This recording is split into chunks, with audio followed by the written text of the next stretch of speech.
Welcome back to the deep dive. We're diving deep again today, really plunging into some foundational material. Absolutely. It's quite technical, but incredibly rewarding once you grasp it.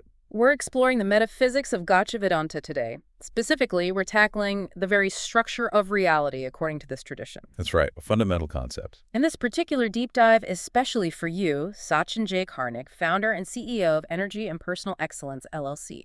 We're working exclusively with material developed under the religious studies arm of your program. Yes, and it's a vital topic. It really demands careful thought, philosophical rigor, but also, clarity. Our goal today is to really unpack Dravya-Abheda, Dravya-Abheda, okay. the unity of substance. This isn't just a concept. It's arguably the ontological bedrock of the whole system. It asserts that all existence, everything, from the highest spiritual planes down to, the smallest atom in the material world, it all shares a single uniform substance. Okay. A single ontological foundation. Now, my first thought, and maybe yours too, listening in, is, okay, that sounds like straight-up monism. Like everything is just one thing, and difference is illusion. Right, that's a very common starting point. But the source material immediately throws a wrench in that simple idea.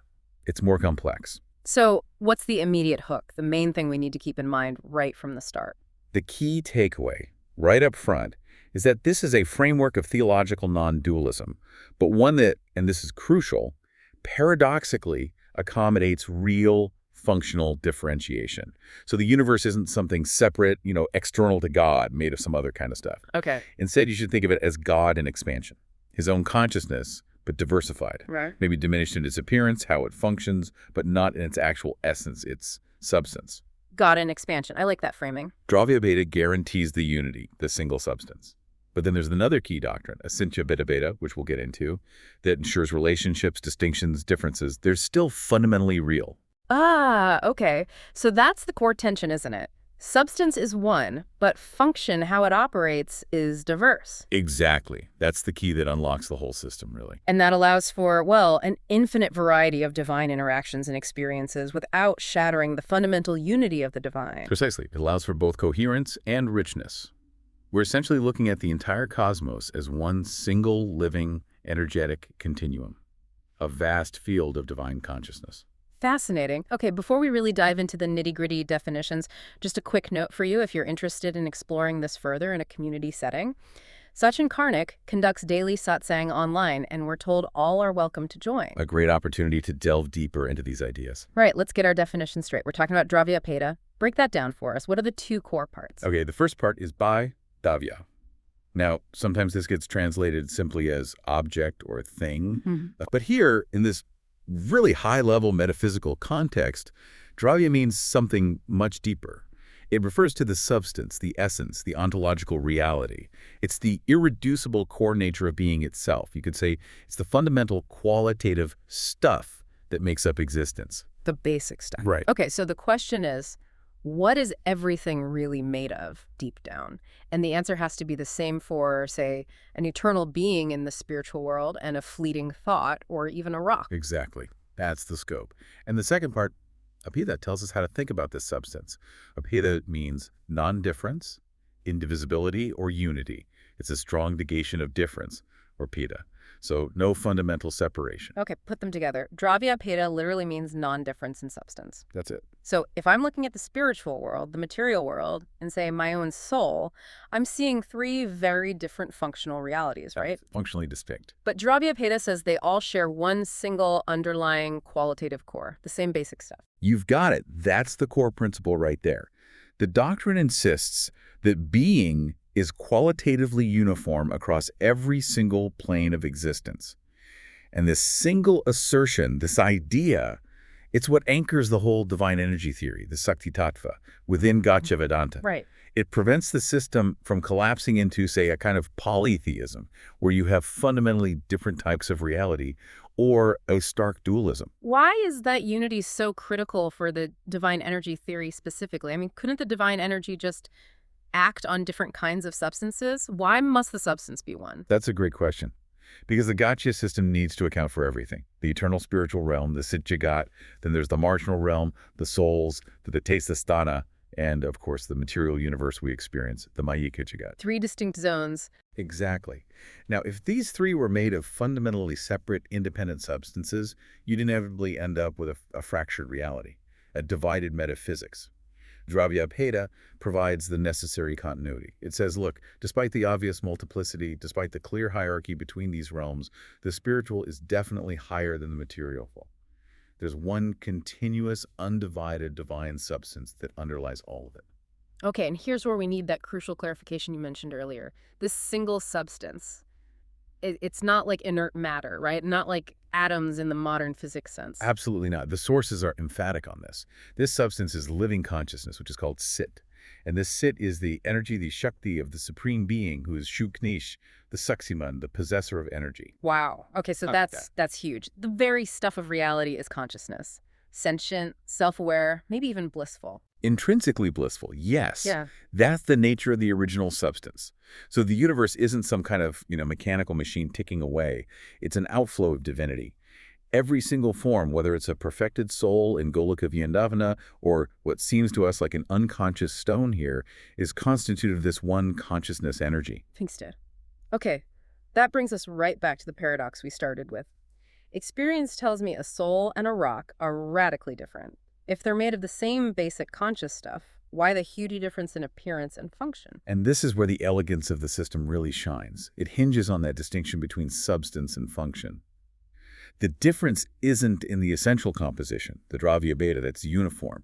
It's divine consciousness. Right. The difference lies entirely in the functional manifestation, the Vyapara-Abheda, how that single energy is being used, how much is being revealed, or how much is being obscured or covered over. Vyapara-Abheda, functional difference. Can we use an analogy? You mentioned electricity earlier. Does that help here? Yes, the electricity analogy is quite helpful, I think. Imagine electricity as the fundamental substance, the Dravya. It's uniform qualitative energy, right? Okay, yep. Now, when that electricity flows through different devices, its function, its Vyapara, changes dramatically. In a toaster filament, it manifests primarily as heat. In a speaker, it becomes sound waves. In a computer chip, it's processing complex information. Same electricity, different result? Exactly. The source substance, the electricity, is identical in all cases. Yeah. But the functional output is radically different depending on the device, the pathway, the resistance. Okay, so mapping that onto the cosmos.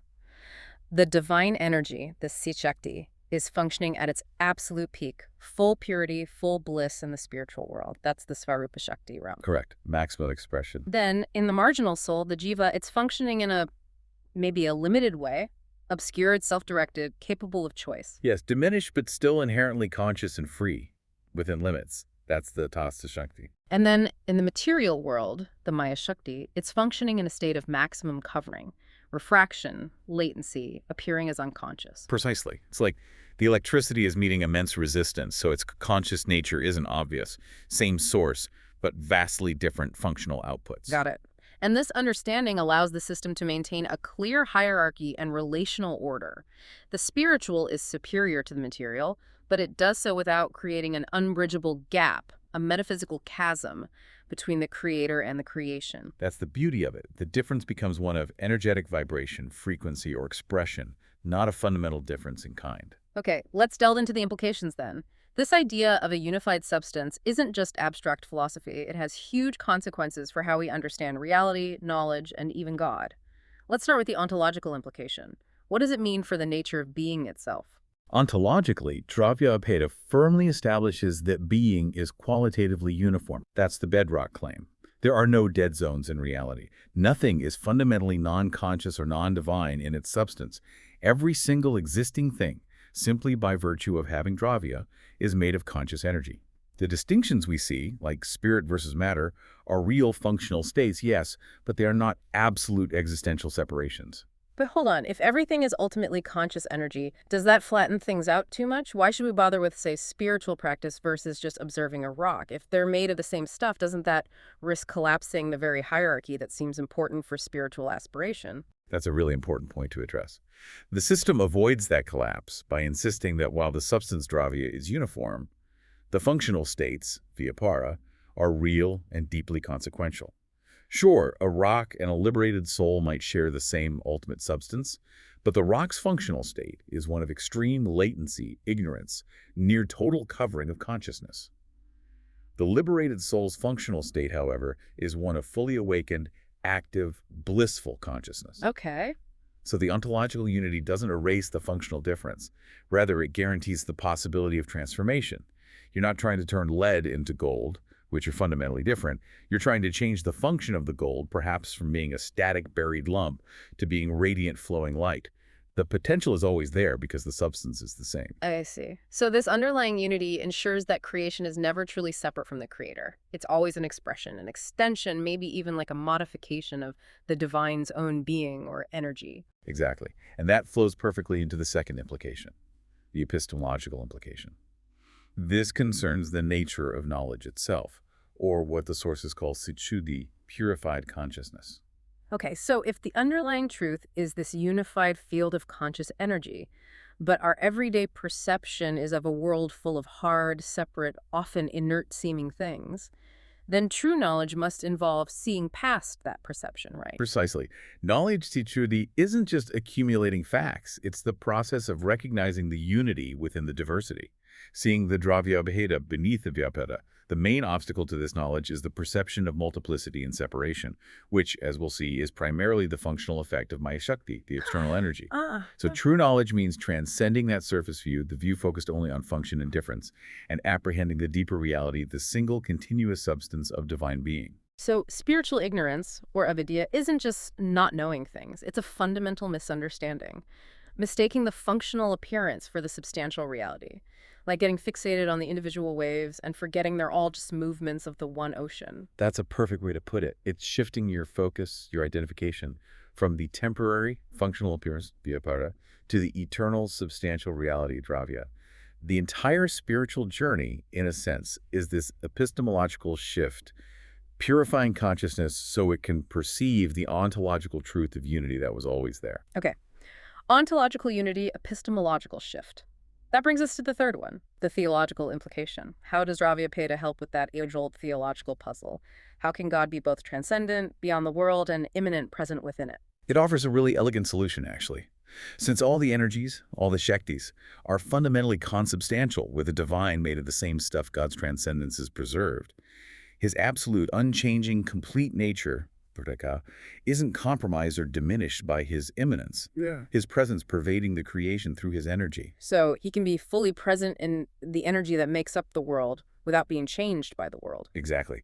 The Supreme Being remains purta, complete, full, undiminished, even while sustaining and flowing into this incredible multiplicity of forms and functions. The sources use this evocative phrase. The cosmos is a living revelation of divine consciousness. Not static, but alive. And it's described as a parinema, a transformation of energy, but one that doesn't alter the essence of the divine. Can we unpack that transformation idea a bit more? Yes, pranayama is key.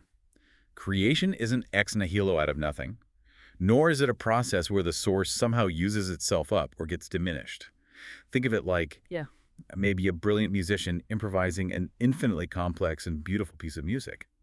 The creation of the music doesn't lessen the musician's skill or inherent completeness, right? No, it expresses it. It's an overflow, an expression of the musician's own nature and creative power. In the same way, the cosmos is seen as the spontaneous, joyful overflow of Kincha's inherent fullness, his protata. This guarantees two things. One, the world is real. It's made of actual divine energy. But two, it's dependent and not absolute, because it's the energy, not the source itself, that's undergoing the transformation. Okay, we've got the core idea. One substance, divine conscious energy, and we see its implications. Now let's look at the mechanics.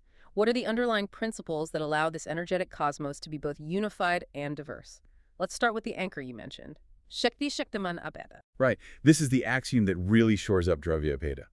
Shakti Shaktiman Abheda literally means the non-difference between the energy, Sukti, and the possessor of the energy, Skatiman. So if Dravya-Abheda says everything is made of one substance, this principle identifies that substance as being inseparable from the divine himself. It is his inherent power. It seems almost obvious, doesn't it? You can't really talk about the divine without his power or the power without its source. But metaphysically, this has huge consequences. Let's use that classic analogy again. Fire and heat.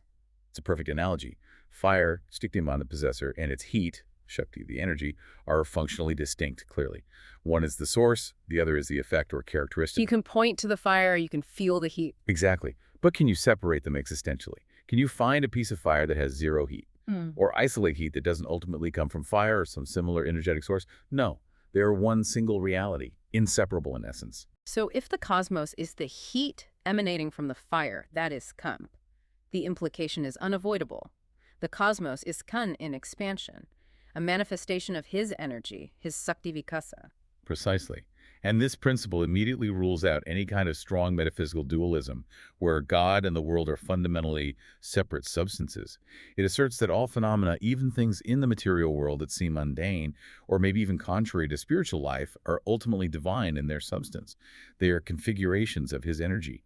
The existence of the cosmos, therefore, is an intimate internal reality to the divine.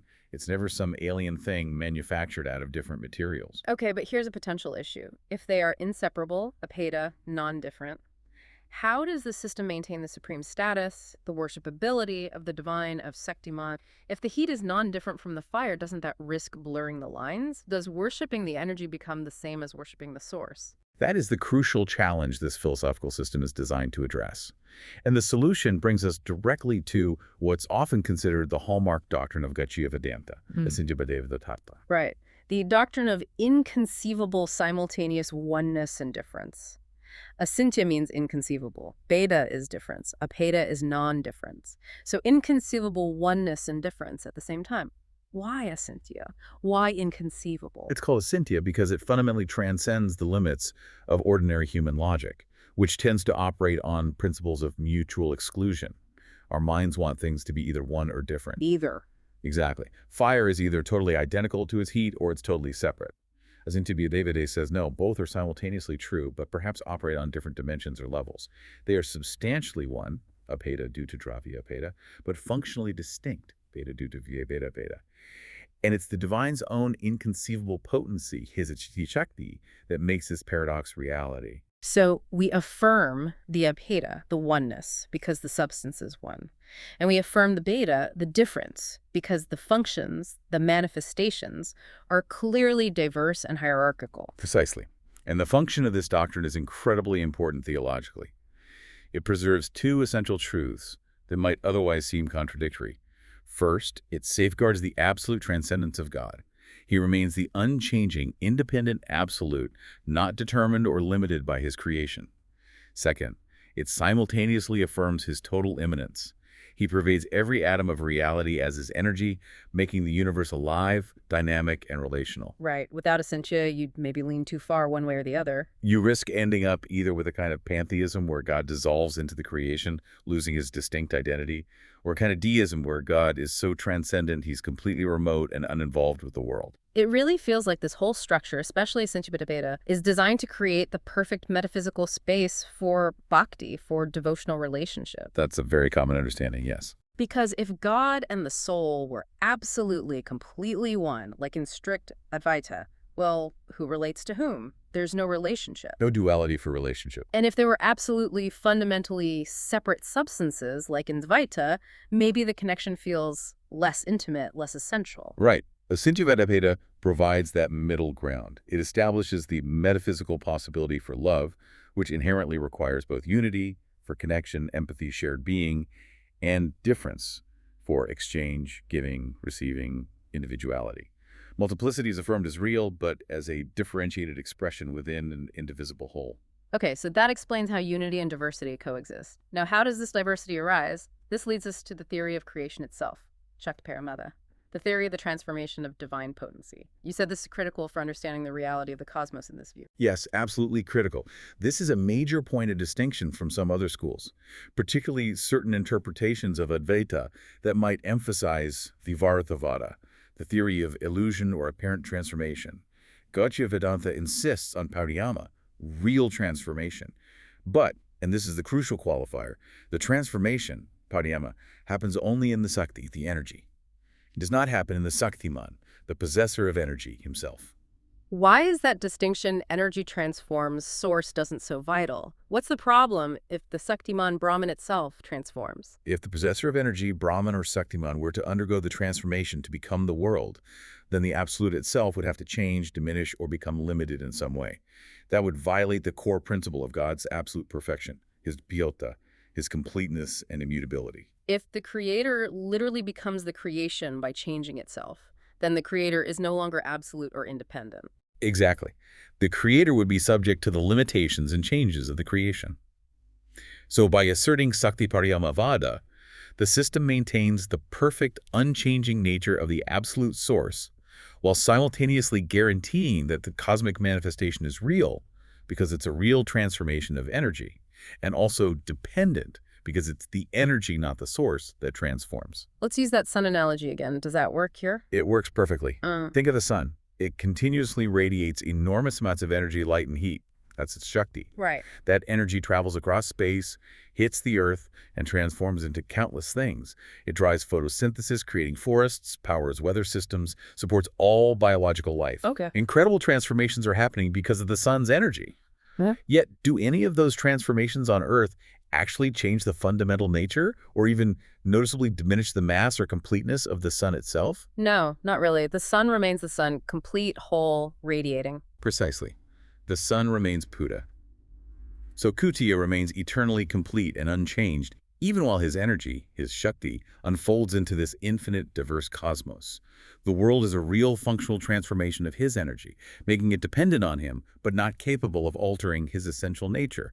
It's an emanative transformation. Energy flows out, takes diverse forms, source stays full. Got it. And this ensures the reality we experience is grounded. It's a spontaneous expression of divine fullness, a dynamic field of energy, which guarantees its own ontological status as being derived directly from and constituted of consciousness. This idea of a dynamic field brings us nicely to the next concept, the energetic continuum, or Shakti Tantra. The sources paint a picture not of separate boxes or realms, but a seamless flow. Yes, the Shakti Tantra really emphasizes that reality should be understood as a kind of dynamic field theory of consciousness. Divinity unfolds as energy, and this energy flows continuously. It gets differentiated, yes, but primarily by function, Vyaparabheda, not by breaks in the underlying substance, Dravya-Abheda.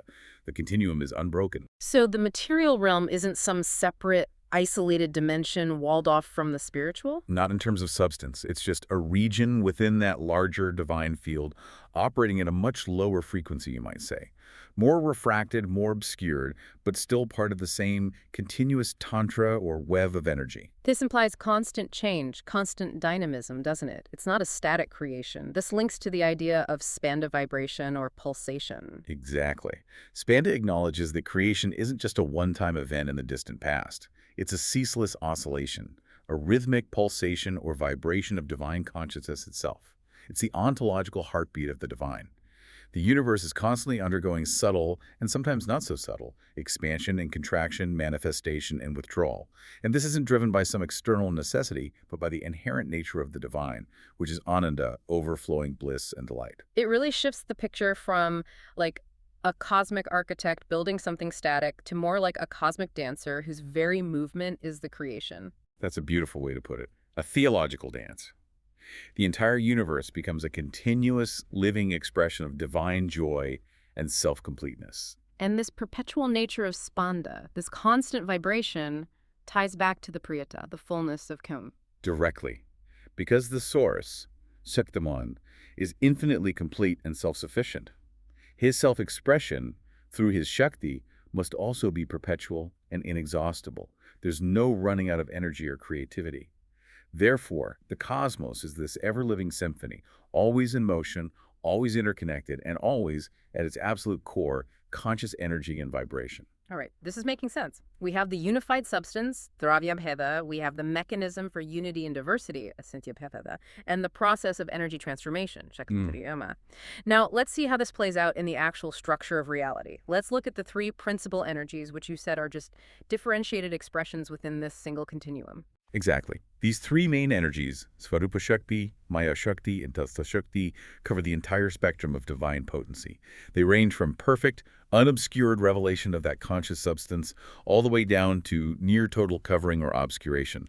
But remember, they are all united by the same underlying Dravya. Hashtag A Swarupa Shakti, the internal energy. Let's start at the top, the core, the Svarupa Shakti.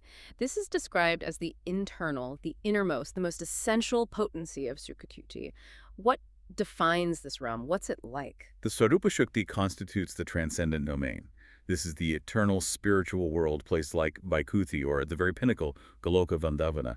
The absolute essence of this realm is perfect, undiluted, fully expressed consciousness and bliss. The sources define its very substance using those three famous qualities: Sat, eternal being; Sit, pure consciousness; and Enda, pure bliss. We need to really internalize that this isn't just a description. It's what that realm is literally made of. Precisely. Satchidananda isn't just an attribute, it is the substance.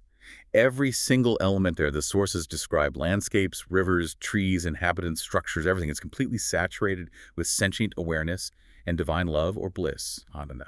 It's described as anandasinmaya rasa, composed of ecstatic, conscious flavors. There's absolutely no possibility of illusion, forgetfulness, or the inversion of consciousness into matter within this realm. It's the complete, unfiltered, direct expression of the divine Dravya. And its primary function, the sources say, is to enable God's own self-experience and his eternal lila, his divine play. Now, why does God, being perfect and complete, need an internal energy to facilitate his own play? Doesn't that imply a lack? That's a subtle point. The understanding is that the divine, precisely because he is infinitely complete, engages in this eternal lila. It's not out of any need or deficiency, but as a spontaneous, joyful overflow of his own inherent bliss. The Svarupa Shakti acts as the pure internal stage, you could say, self-luminous, meaning it doesn't need an external light source, and it provides all the necessary elements, the companions, the settings, the dynamics, for that divine play to unfold. It's the mechanism through which the divine experiences the infinite sweetness and varieties of his own fullness, primarily through relationships, and it's eternally pure, Nityashuddha. So the spiritual world isn't just some far-off destination called heaven. It's more like the living, dynamic, conscious inner reality or inner life of the divine himself. That's a much closer way to think about it. And this inner life, this Svarupa Shakti, has its own internal structure, its functional modalities. We need to touch on these: Sandhini, Savat, and Hladini. Okay, start with Sandhini. What's its role?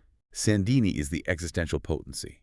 It's the aspect of the internal energy that maintains the very being, the reality, the eternality set of the spiritual world and everything within it. It grounds the spiritual realm in everlasting existence. Makes sense. Next, Savat. Savat is the knowledge potency. This provides the pure, unobstructed divine knowledge and consciousness that permeates the spiritual realm. It ensures everyone and everything there is fully self-aware, mutually aware, and perfectly understands their relationship with the divine, free from any illusion or misconception. Got it. And the third, perhaps the most famous one, Hladini. Ah, yes, Hladini. This is the bliss potency, the capacity for pure, ecstatic, selfless spiritual love and joy. Ananda.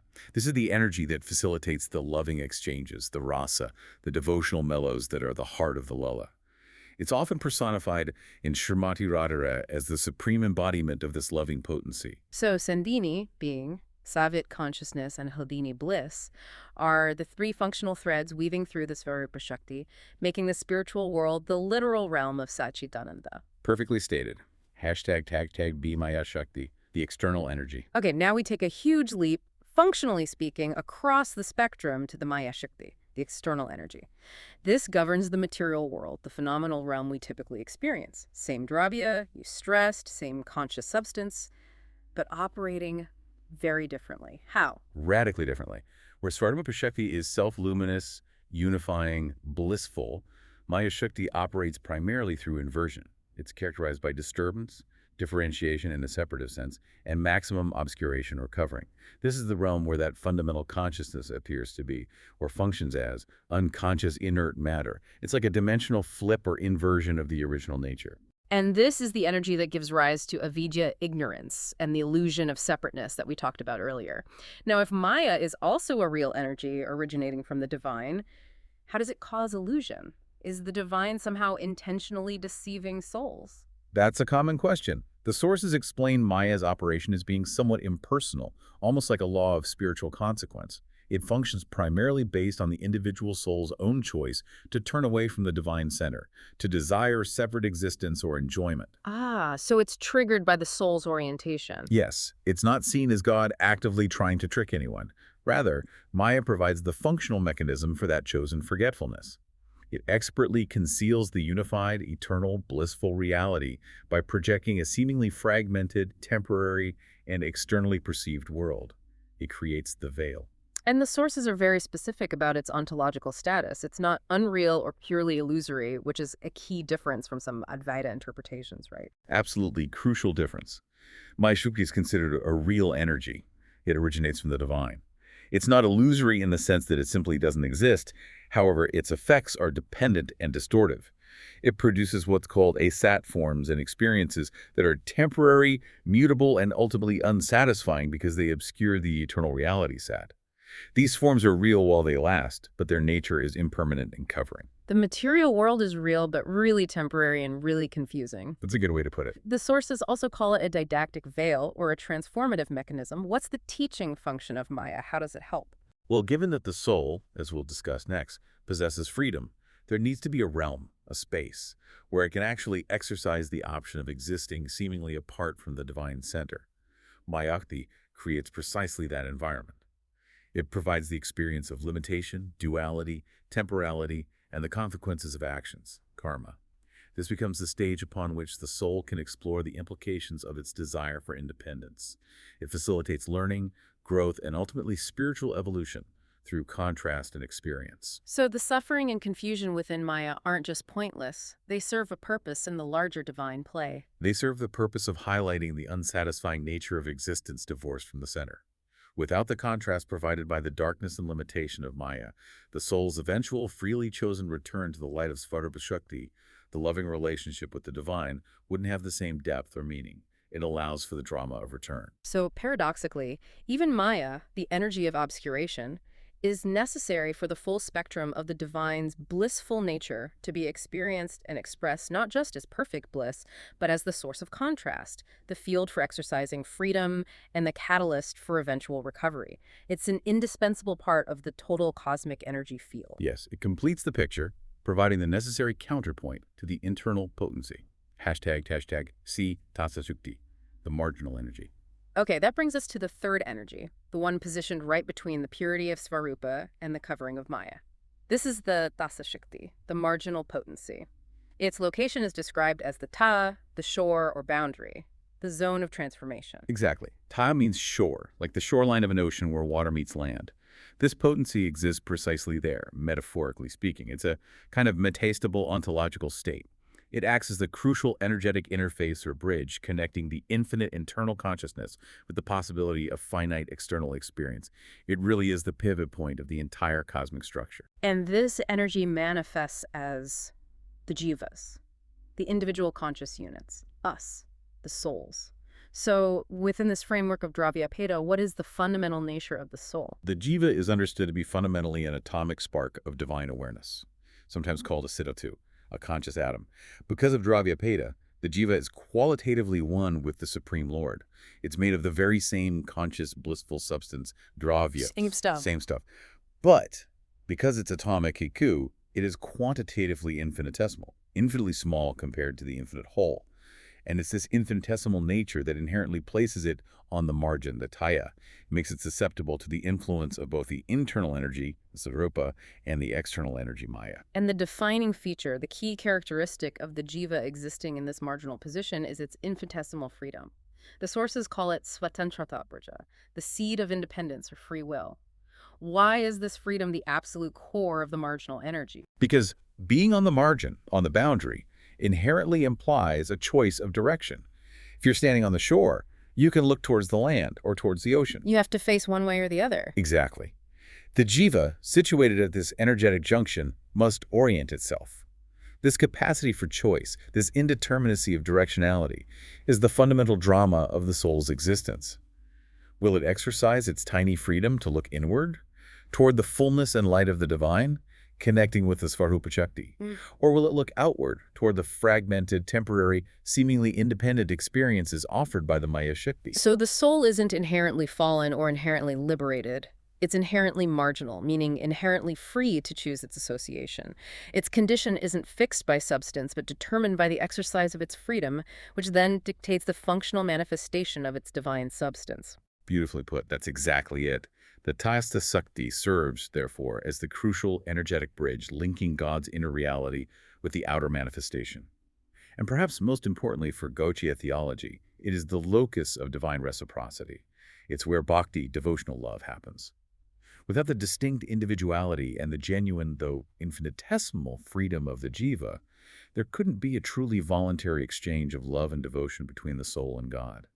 And that loving relationship is considered the ultimate purpose and highest expression of the entire cosmic system. It paints a picture where the individual soul isn't just some accidental byproduct of creation, but actually a necessary component for the dynamic coherence and ultimate purpose of the whole thing. The jiva provides the possibility for relationship, for reciprocal love, which completes the divine play. Precisely. The marginal potency makes the whole system relational and purposeful. Okay, we've covered the one substance, the paradox of unity and difference, the energy transformation, and the three main energy zones. Let's try to bring this all together now with a single powerful image the sources use, the ocean of consciousness analogy. This seems like a great way to visualize Dravya-Abheda and how these energies relate. Yes, this analogy is incredibly effective. It really captures the essence of this energetic monism, one substance coexisting with functional pluralism, many forms and states. It visualizes the Sakta Tantra, that energetic continuum, perfectly. All right, let's break down the metaphor. First, the medium itself. What does the water represent? The entire body of water, the ocean in its totality, represents the single continuous substance, the field of divine consciousness, the Sakti. This is the direct visualization of Dravya-Abheda. Every part of the ocean is water, fundamentally. Doesn't matter if it's deep down on the surface or in a droplet, it's all water. And this water isn't inert. It's alive, conscious, possessed by the ocean itself, the Suktaman. Okay, makes sense. Now, the depths of the ocean. The deep, calm, often luminous, high-pressure regions symbolize the Svarupa Shakti, the internal potency. This represents the pure, undisturbed, foundational reality of divine awareness. It's eternally stable, full pruta, and largely unaffected by the turmoil happening far above on the surface. Right, the calm beneath the storm. Which brings us to the surface. Constantly moving, choppy, maybe visually confusing with waves and foam. Exactly. The surface symbolizes the Maya Shakti, the external energy. The restless waves, the spray, the foam, these represent the constant creation and dissolution of temporary forms, the illusion of separateness, the agitation, and the obscuration of the tranquil reality lying just beneath. The movement and the forms are real functions of the water, but they are temporary and derive their existence entirely from the water. And finally, scattered between the depths and the surface, maybe sometimes caught in the waves, sometimes sinking down, the droplets. The droplets are the perfect symbol for the Tasta Shakti, the individual jivas. Each droplet is qualitatively identical to the vast ocean. It is water, same substance, but it's infinitesimally small in quantity. And its position is marginal. Its freedom allows it to exist on the boundary. It can get caught up in the surface agitation, the spray and foam of material life, or through spiritual practice and grace, it can settle and sink back towards the calmness and light of the depths. Svarupa. Wow. Okay, the unified conclusion from this image is really clear then. The multiplicity we see, the waves, the foam, the individual droplets, isn't a sign of fundamental fragmentation or separation. It's just the rhythmic articulation, the dynamic expression of the single underlying substance, water consciousness. Precisely. And the different layers or zones, depth, surface, droplets are permeable. They're not sealed off from each other. There's constant interaction of potential movement between them, all unified by the single medium of conscious energy. It powerfully demonstrates energetic continuity and non-fragmentation. It's a direct visual argument against any cosmology that posits fundamentally separate realities. And importantly, it shows that the soul's journey isn't about changing its fundamental substance. A droplet doesn't stop being water. It's about changing its orientation and functional state within that single divine substance, moving from the agitated surface towards the peaceful depths. Excellent analogy. Now, let's use this understanding of Dravya-Abheda and Vedānta to place Gauḍīya Vedānta within the broader philosophical landscape of Vedanta itself. How does this framework harmonize or contrast with the other major schools? This is the comparative context. Yes, understanding how Gauḍīya Vedānta navigates the established positions really highlights its unique contribution. It aims to synthesize the valid points of other schools while addressing what it sees as their limitations, primarily through this lens of Asintya energetic monism. Okay, let's start with the most famous non-dual school, Advaita Vedanta, primarily associated with Sukkara. Advaita famously emphasizes Abheda, non-duality, almost exclusively. Right. Advaita posits an absolute non-duality, where, from the ultimate perspective, Paramarthika, Brahman is the sole reality, and the perceived world, Vyavaharika, and even the individuality of the soul are ultimately Maya, often interpreted as illusory or superimpositions upon Brahman. Difference is ultimately unreal. Gauḍīya Vedānta, while agreeing on the ultimate non-dual substance, Dravya-Abheda, strongly insists on the reality of differentiation, Peta, as being asintya, inconceivably coexistent with oneness. Functional difference, relationship, individuality, these are metaphysically real aspects of the divine's own play, not just illusions to be discarded. It accepts Sakti-Paramavada, real transformation of energy, rather than the Vivartavada, illusory appearance. It aims to, yes, grounding their reality in the divine's own energy while maintaining the ultimate unity of substance. Okay. Next, Visuddhadvaita Vedanta qualified non-dualism from Ramanuja.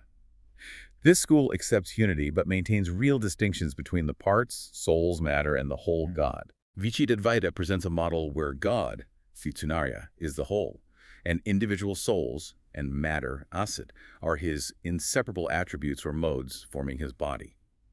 It's a unity qualified by real eternal distinctions. The relationship is often framed as substance-attribute or soul-body. Gauḍīya Vedanta shares the commitment to real distinction and the ultimate reality being personal. However, it grounds the unity primarily through the energy source continuity, the Shakti-Shaktiman Abheda principle. It emphasizes an energetic monism where souls and matter are energies of the Lord rather than strictly attributes or parts of his body in the same way. Subtle difference, but perhaps emphasizing dynamism. Perhaps. The Gauḍīya focus on Atasta Shakti's inherent marginality and freedom, and the supreme goal being dynamic, reciprocal bhakti, love, potentially leads to a slightly different relational dynamic than the substance attribute model might imply. The energy model feels inherently dynamic. Got it. And finally, Dvaita Vedanta dualism from Madhva. This school strongly insists on permanent, fundamental distinctions. Yes, Dvaita emphasizes 5 eternal and absolute differences, Panicabheda, between God and the soul, God and matter, soul and matter, one soul and another, and one part of matter and another. These distinctions are fundamental and unbridgeable in terms of substance. Dravya-Abheda directly contradicts this absolute separation. By asserting ontological unity that God, soul, and even the ultimate basis of matter share the same fundamental conscious substance, Vedānta rejects the core premise of Dvaita's absolute distinction. While functional difference Bheda is real and asintya, the underlying substance is one, allowing for a potential intimacy and unity that Dvaita's framework doesn't emphasize in the same way. Okay, so putting it all together, Gauḍīya Vedanta, through Dravya-Abheda and Asintya Vedāveda, carves out this unique space. It establishes an energetic monism, a fundamental unity of being based on shared conscious substance, divine energy, but one that fully accommodates and validates real diversity, hierarchy, and relationship through the graded functional differentiation of that single energy. Exactly. It's a complex but coherent synthesis. It strives to provide the metaphysical solidity and unity found in non-dualism, while simultaneously preserving the personalism, the reality of the world, and the dynamic potential for relationship that are essential for a theology centered on bhakti, devotional love. It argues that bhakti isn't just a feeling, but the highest truth, grounded in the very structure of reality, where unity and difference inconceivably dance together. #tag outro. Well, that was indeed a deep dive. As we wrap up this exploration, let's try to synthesize the most powerful takeaway from Dravya-Abheda, especially for you, Sachin J, Karnik, and for everyone engaging with the religious studies ARM materials. I think the absolute core message is that this philosophy proclaims a non-fragmented cosmology. It tells us the universe isn't a collection of separate things, but rather the seamless living body or energy field of the divine. Existence itself, according to this view, is fundamentally theo-energetic. It's a living, breathing, vibrating ocean of divine consciousness. Every single phenomenon you encounter, from the grandest galaxy to the smallest thought, is simply a vibrational modulation, a different pattern or frequency within that single infinite field of Sat-Chit-Ananda being, consciousness, and bliss. Multiplicity isn't a mistake or an illusion. It's the glorious dynamic expression of the divine's infinite capacity for relationship and joy. We spent a good amount of time establishing that the cosmos, including the material world, is a real transformation of this divine energy. Every atom, every soul participates in this indivisible wholeness. So, knowing that Dravya-Abheda establishes this profound energetic sanctity of all being, here's a final thought, a reflection for you to carry away. If even the material world in its deepest reality is simply the divine's conscious energy functioning in an obscured or latent way, how might recognizing this practically change how you engage with daily life? How does seeing latent consciousness instead of just dead matter transform your perception of challenges, limitations, resources, maybe even your own body? It's a powerful shift in perspective. Contemplate the ethical, practical, and even energetic consequences of truly realizing that the substance of the world around you is, in essence, the same sacred substance as the highest spiritual realm, just vibrating differently, functioning differently. What does that recognition demand of us? How does it change our interactions? That changes everything. A profound question indeed to conclude our deep dive today. Thank you so much for navigating this intricate and beautiful system with us. It was a pleasure. And just a reminder for our listeners, for more information, please contact Sachin J. Karnik at the email address provided in the description box.